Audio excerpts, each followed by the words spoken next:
한국이 미쳤다고요? 전 세계가 없애려는 걸. 한국은 지키고, 심지어 먹고, 지구상에서 유일하게 이 행동을 한 나라. 그걸 본 외국 학자가 카메라 앞에서 무릎을 꿇었습니다. 도대체 한국에서 무슨 일이 있었던 걸까요? 사연을 통하여 함께 알아가 보도록 하겠습니다. 그 전에 잠깐 1초 만에 누를 수 있는 구독과 좋아요, 알림 버튼, 좋아요 버튼을 꾹 눌러주시면 영상 제작에 큰 힘이 됩니다. 그럼 바로 사연 시작하겠습니다. 안녕하세요. 저는 독일 베를린 대학의 식물학자 클라우스 베른하르트입니다. 제가 30년간 연구해온 침입종 식물 중에서도 아카시아는 정말 골칫거리였습니다. 유럽에서는 생태계를 파괴하는 주범이죠. 독일 라인강 유역의 숲을 망가뜨리고 프랑스 남부의 포도밭까지 침범했어요. 미국에서는 매년 수십억 달러를 투입해서 아카시아 제거 작업을 벌이고 있습니다. 캐나다, 호주, 뉴질랜드까지 모든 나라가 아카시아와의 전쟁을 선포했죠. 그런데 어느 날 놀라운 보고서 하나를 받았습니다. 국제생태학회에서 온 자료였어요. 한국만 예외적으로 아카시아를 보호하고 있다. 처음엔 번역 오류라고 생각했습니다. 아니면 한국 정부가 아직 아카시아의 위험성을 모르는 거겠죠. 저는 확신했어요. 한국도 당연히 제거에 나설 텐데 말입니다. 하지만 계속 들어오는 자료들이 이상했습니다. 한국산림청 보고서에는 아카시아가 유용한 밀원식물로 분류되어 있었어요. 농촌진흥청 데이터에서는 꿀 생산량의 70%가 아카시아에서 나온다고 했죠. 제가 알던 상식과 완전히 반대되는 내용이었습니다. 의심스러웠어요. 혹시 제가 놓친 게 있을까요? 베를린 대학 도서관에서 한국 관련 논문들을 다 뒤져봤습니다. 그런데 더 이상한 자료들이 나왔어요. 한국 전쟁 이후 황폐해진 산림을 복구하는 데 아카시아가 결정적 역할을 했다는 연구 결과였죠. 이건 뭔가 다르다. 30년 연구 경력에 자신이 있었지만 이런 일관된 반대 데이터를 무시할 수는 없었습니다. 동료 교수들과 토론해봐도 답이 안 나왔어요. 직접 가서 확인해보자. 저는 결단을 내렸습니다. 한국의 경상북도 칠곡군으로 향하는 비행기표를 끊었어요. 아카시아가 가장 많이 자란다는 그 지역에서 답을 찾아보겠다고 마음먹었죠. 과학의 오만함이 현장 앞에서 얼마나 무력한지 아직 몰랐을 때였습니다. 인천공항에서 칠곡까지 가는 길, 창밖으로 보이는 산들이 온통 초록색이었습니다. 그 중에서도 유독 눈에 띄는 나무들이 있었어요. 바로 아카시아였죠.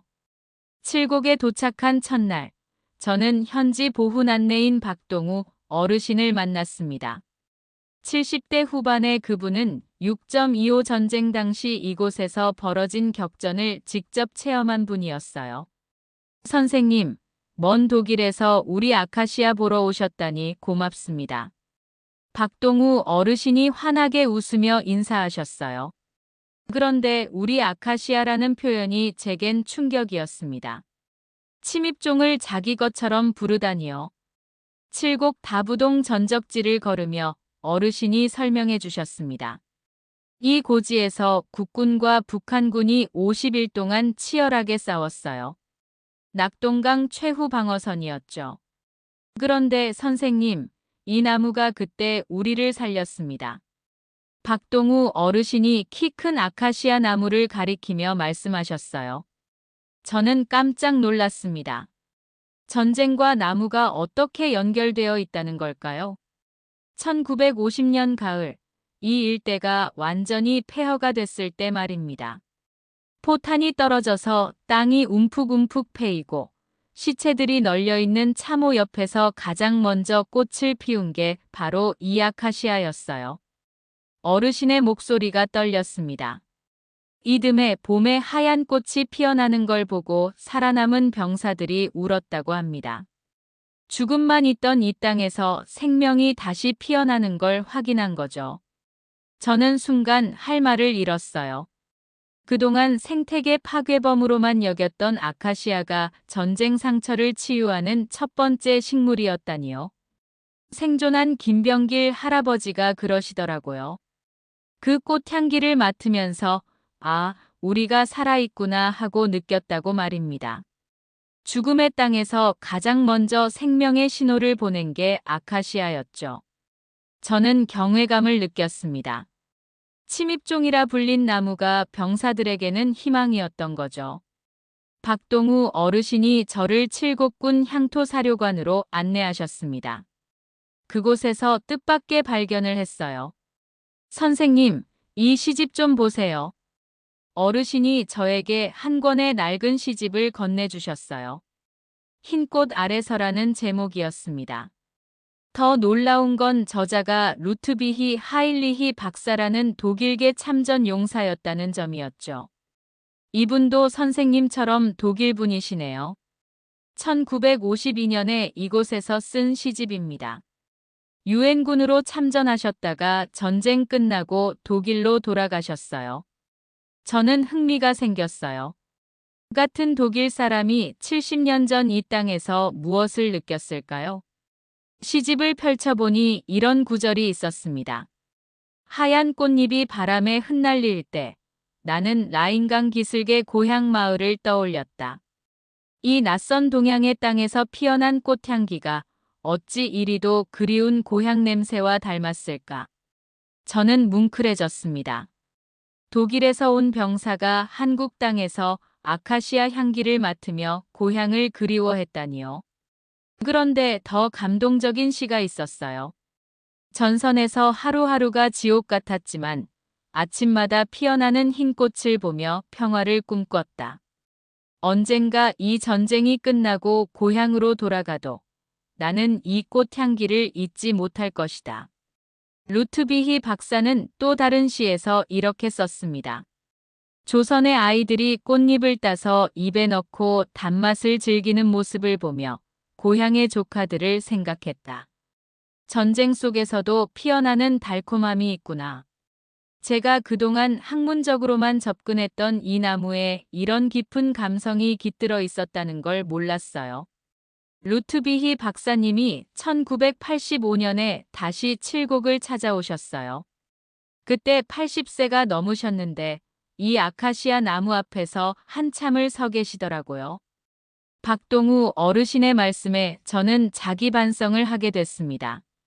지우려던 꽃에서 누군가는 이렇게 소중한 추억을 피워냈던 거죠. 다음 날은 칠곡 전통시장 장날이었습니다. 5월 둘째 주 토요일, 시장 전체가 아카시아 꽃 향기로 가득했어요. 아카시아전 하나 주세요. 시장 한복판에서 중년 여성이 외치는 소리를 듣고 저는 당황했습니다. 침입종이 음식이 되고 있다니요. 가게 앞에 서서 지켜봤어요. 아주머니가 아카시아 꽃잎을 조심스럽게 따서 찬물에 헹궜습니다. 그 다음 밀가루 반죽에 버무려서 기름에 지져내더라고요. 달걀 물을 입혀서 노릇노릇하게 부치는 모습이 정말 맛있어 보였어요. 독일에서 오셨어요? 이거 드셔보세요. 우리 어릴 때부터 먹던 봄 별미랍니다. 김순자 아주머니가 갓 부친 아카시아전을 건네주셨어요.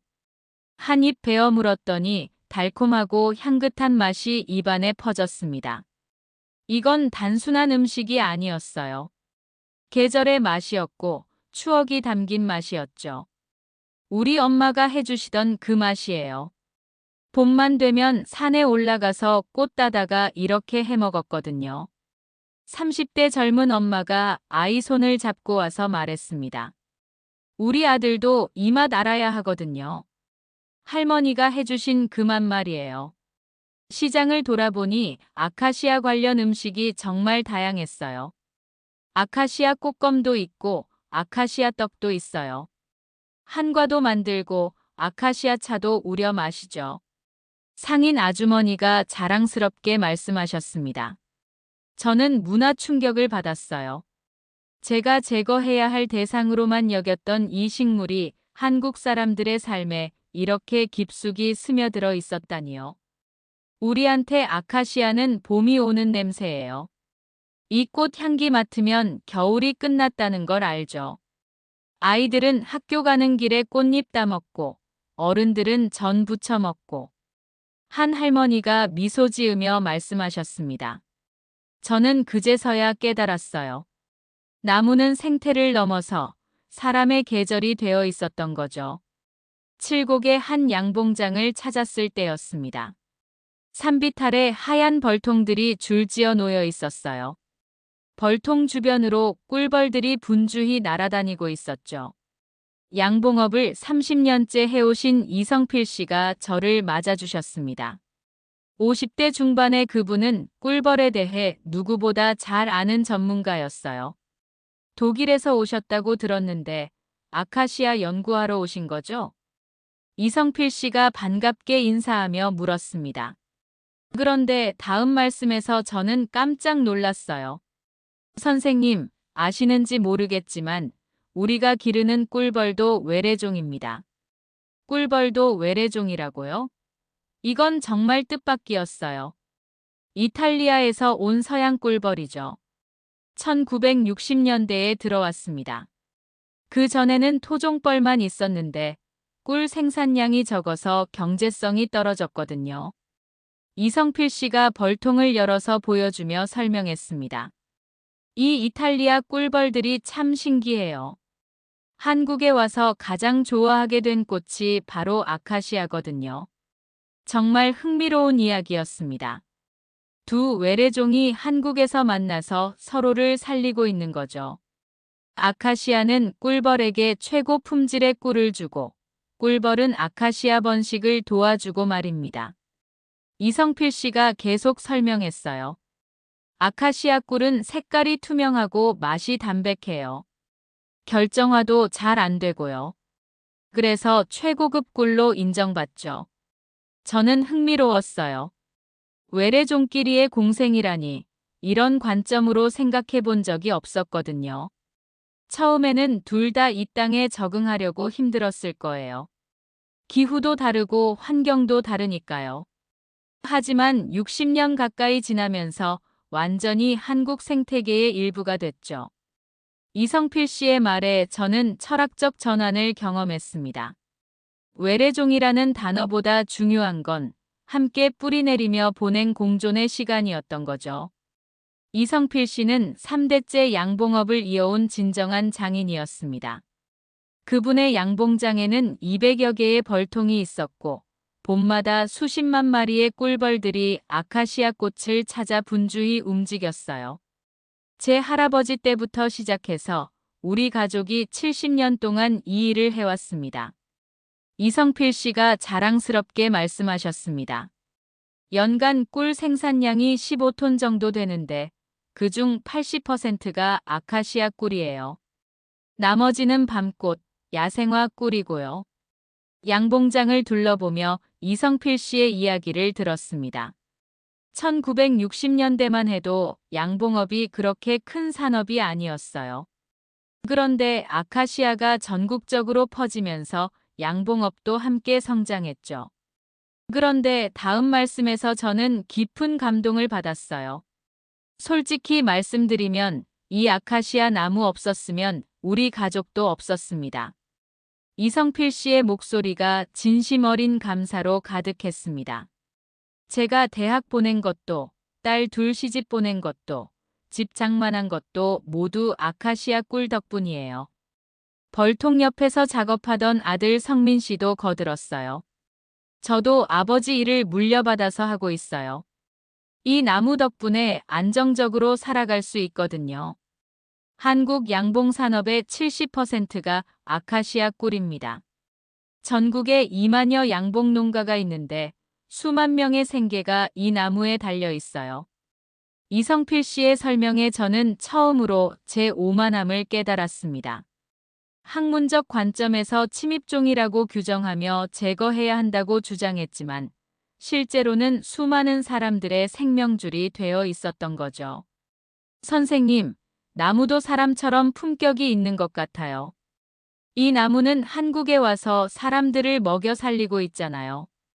그냥 자리만 차지하는 게 아니라 베풀면서 살고 있어요. 이성필 씨의 말에 저는 자책감을 느꼈습니다. 누군가에게는 생명줄이 된 나무를 학문으로 단죄하려 했던 제 자신이 부끄러웠어요. 칠곡에서 보낸 일주일 후, 저는 인생에서 가장 중요한 결단을 내렸습니다. 칠곡군청에서 기자회견을 열어 공식 사과를 하기로 한 거예요. 기자회견 전날 밤, 호텔방에서 밤새 원고를 준비했습니다. 30년간 쌓아온 학문적 신념을 뒤엎는 일이었죠. 떨리고 무서웠지만 진실을 말해야 한다는 사명감이 더 컸어요. 기자회견장에 들어섰을 때 긴장됐습니다.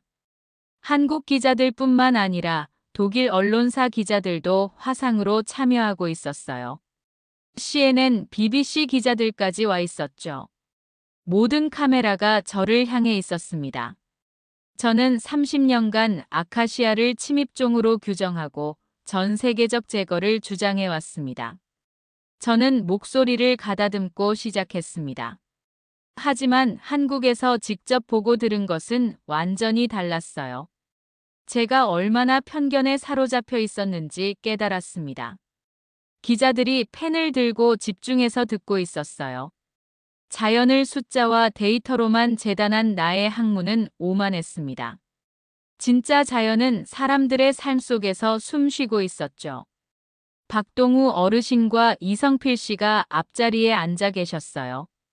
어르신들이 고개를 끄덕이시는 모습을 보니 용기가 났습니다. 한국에서 아카시아는 단순한 식물이 아니었습니다. 전쟁의 상처를 치유해준 희망이었고 사람들의 생계를 책임지는 생명나무였어요. 봄을 알리는 전령이었고 추억을 만들어주는 친구였습니다. 저는 계속 말했어요. 과학자로서 공개적으로 사과드립니다. 현장을 보지 않고 내린 성급한 판단이었습니다. 앞으로는 생태학도 인문학적 관점에서 접근해야 한다고 생각해요. 기자회견이 끝나자 박수가 터져 나왔습니다. 박동우 어르신이 제게 다가와 됐소. 이제 됐소. 선생님 같은 분이 있어서 우리 나무가 복받은 거요라고 말씀하시며 손을 잡아주셨어요. 저는 그 순간 울컥했습니다. 독일로 돌아가는 날, 박동우 어르신과 이성필 씨가 공항까지 나와주셨습니다. 헤어지기 아쉬워서 커피숍에서 마지막 시간을 보냈어요.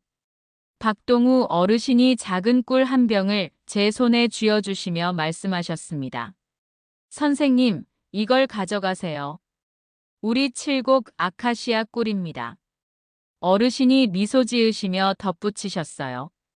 이 꿀 드실 때마다 생각해 주세요. 그 나무는 우리 고향 냄새라는 걸 말입니다.